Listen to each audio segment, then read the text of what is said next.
Well, so I got bit by the fitness bug when I was deployed to Okinawa, Japan. I was on Camp Schwab back in 1999. Diet or exercise? What's more important? You got to pick one. I've built this encyclopedia of knowledge, and then when I started to implement it with a couple big name actors, people saw how effective I was in what I did. Love that. If I was a celebrity, I would definitely have you train me. You'd be number one. Which celebrity impressed you? I know they're all impressive just by the fact that they get to that level. But who impressed you in terms of their work ethic or even surprised you a little? What is your minimum workout? What do you recommend to people? What is the key for people who want to gain muscle mass over the age of 50? I consider today's guest an artist helping to sculpt the bodies of Hollywood's largest celebrities, including Sylvester Stallone, Zac Efron, John Leguizamo, Jamie Foxx, Josh Brolin, and Dwayne "The Rock" Johnson. Aaron Williamson is an American actor, a world-renowned fitness trainer, and most importantly, a U.S. Marine Corps veteran. Hey Aaron, welcome to On Call with Dr. Dave. Thank you so much for taking the time out of your busy schedule to join us and the viewers. I appreciate it. It's good to be on with you guys. So before we start, I want to say one thing. I want to thank you so much for serving your country in the military as a Marine. To you and all the guys who serve with you, true heroes. We're deeply indebted with gratitude. So thanks so much. Thank you. That means a lot. Serving has been the highlight of my life and everything I've done. So thank you. That's awesome. That's awesome. All right, so let's get this going. And I want to start off by going on the record with one statement, okay? Okay. I think you have bigger arms than The Rock.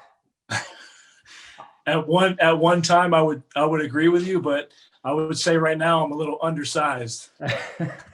I mean, I saw a picture with you standing next to Dwayne, and you're right. You're there. I think you're a little bit bigger. So you're the real deal. You really practice what you preach, and that's what I love about your story. Right. So you have this amazing story. You get into training people in Hollywood, very high level celebrities. So let's just get into some basic questions I know my viewers are going to ask, and they're thinking is, so as simple as you can, what is your secret sauce, I should say, for training celebrities and getting them into these shapes? And it's amazing, if I'm not mistaken, you get results fairly quickly too. I mean, we're talking like a month. People will come to you and say, look, I need to be in a part in another month or two. Is there something in particular that you're known for, or are you adapting it to the person, or is this you kind of put them into your program? So in the industry, I don't do as much training now as I did back then, but back then when it all started, being in the bodybuilding space, I started reading about nutrition and training and supplementation and everything in 1998. So I've just been reading nonstop over the years, and I've become very in tune with the human body in terms of what can be done, mainly through experimentation on myself, and then obviously through different clients, different nutritional techniques, different training techniques, the whole nine. I mean, I've built this encyclopedia of knowledge, and then when I started to implement it with a couple big name actors, people saw how effective I was in what I did. But also, I just take what I do very seriously when it comes to training. I'm not in there to talk. I mean, I could care less if we say one word while we're in there, because we're not in there to chit chat. You know what I mean? We're in there to accomplish a goal. And the way I look at it is they're on the highest level of visibility. So they're a direct reflection of me and what I'm good at. So again, that's another thing I take very seriously. But I've fallen into kind of the action genre, and I've fallen into the action genre because the action guys typically take training a little more seriously than someone would who might be just getting ready to do a shot for a sex scene in the bedroom or something like that. You know what I mean? So right. So the approach with actors are a little bit different based on what their roles are and their acting abilities and their physicality in general. So there's so many factors that come into play with it. But yeah, in general, I usually get with the productions or the actor. We kind of develop a plan of what exactly they want to look like, what they're supposed to look like, and go from there. But I'm always consulting with nutritionists and doctors, and just to make sure that I completely understand everything I'm doing, because some of the transformations I've done have been pretty dramatic. One in particular was not exactly healthy, but we kind of did it in the best way possible, given the time constraints and the budget and all that stuff. Okay. I'm dying to know, but you don't have to tell me. I'm gonna try to figure that one out. What is the one thing that people like? There's a lot of people going to be watching this and they're starstruck and they're thinking, okay, but this isn't for me. I'm the average guy, 9 to 5 job. I got a big belly. I have diabetes. Thinking about working out, but not willing to do. What is the one piece of advice you can give that person who been on the fence? They just can't pull the trigger. What would you say to them if you were their trainer or you were sitting down and consulting with them? One piece of advice you can say that maybe could turn their switch on. Oh man, there's so many. I don't know if I could just give one piece. I mean, at the end of the day, when you look at it, everyone's got a lifestyle and they're just accustomed to the lifestyle that they live. And in some cases where they're not healthy, you have to start incrementally making changes. So I feel like where a lot of people go wrong is they want to jump into this cold turkey thing. They have this lifestyle and all of a sudden they want to completely shift it overnight. And what happens is they get burned out quickly. So I would just say, start small, whether subtracting sodas out of your day.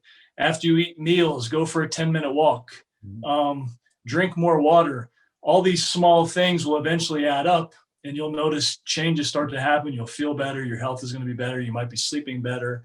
You might look in the mirror and notice things. So I know it's more than like one small word or one piece of advice, but you have to start somewhere. And if you don't start somewhere, then you'll never get to a place of health and wealth. Yeah, I think you're so right. And, that's like the January 1st syndrome. Everybody has these resolutions and they think they're going to go from nothing to, World Olympia. Not going to happen. Start small, get a taste of success, change your brain chemistry. Yeah. And then build on that. So I think that's exactly what you're saying. And I would agree wholeheartedly. Yeah. And a lot of times too, if I'm going to be training someone who is completely out of shape, I'm not trying to bring them in the gym to thrash them from the beginning. I want to prime them for the gym. And to a certain degree, it's almost as if you've got to earn your way into the gym, because there's no reason to be in there if you can't even do a full rep of an exercise. You know what I mean? So in that case, I would say start walking on a daily basis. Start, maybe adding a couple smoothies of some sort into your diet. Take some of those fast food meals out, switch them up with something, a healthy green smoothie or something. Get ready for the gym. Don't go from eating burgers to try and get in the gym the next day and expect to come out and feel like $1 million, because you're going to come out probably throwing up, feeling sore as hell. And you're going to ask what the hell you got yourself into. Exactly. And, it's so funny because I see patients all the time. I say, look, go hire a physical trainer. Very important. And, we go over diet and they come back like a week later, like, I still can't move. I'm paralyzed. I'm never going back to that trainer. I wouldn't go back to that trainer. So I'm so happy you said that, because it's so counterintuitive from what I think you would say. But as an elite trainer, you get that. You understand that. You've been doing this long enough to know that you got to be very careful not to, traumatize people, so they never go back to exercising. Yeah. Yeah. Because not everyone is built like I am, or you being in the I'm sure you train too. It's like you don't. Wait, hold on, Eric. What do you mean you're sure? I mean, come on. I can see the veins right there on the biceps. Come on. Give me a little love over here in New York. It's cold here. It's not like California where it's sunny and warm. All right. I'm in Vegas now. Oh, even nicer.